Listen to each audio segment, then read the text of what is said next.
በፈጣሪ እንጂ ባጃቢህ ብዛት እንዳትኩራራ።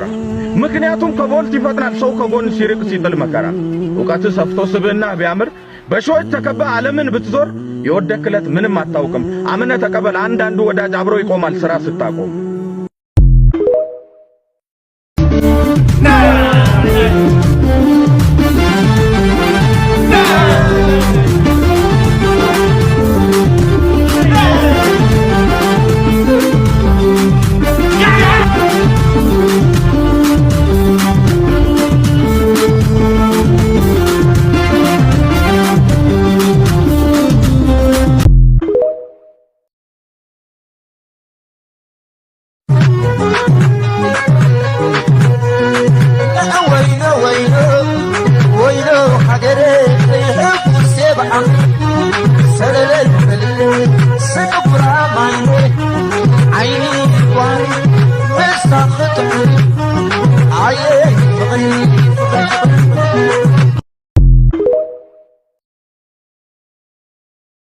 የደሃ ወንዶች ባህሪያት ይላል አዳምጥ።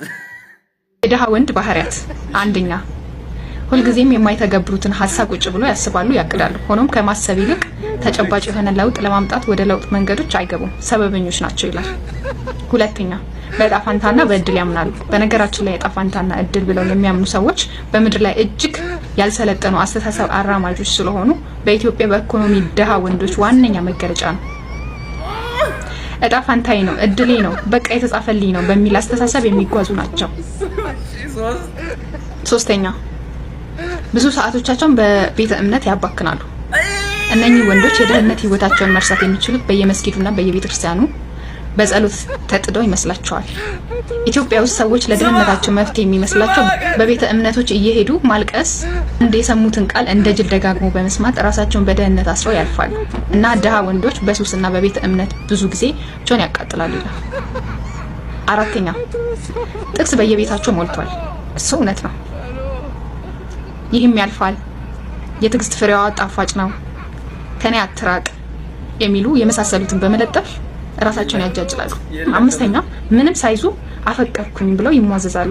በማያገኟት ሴት ፍቅር ይጃጃላሉ።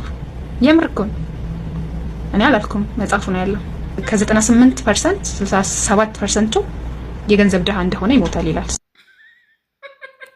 ስማ ወገንታትና ህዝበታት ምዕመናን ሆይ አዳምጣችኋል። የደሃ ወንዶች ባህሪ ሶስቱ ነው አራቱ እኔን እዚህ ይወክለኛል። በእውነት የምሬ ነው። ከስድስቱ ሶስቱ እኔን ይወክለኛል። ጥቅስ ብቻ ነው የሌለን። ቤተ እምነቱ ያለችው ግን እኔ አልተመቸኝም። ቤተ እምነት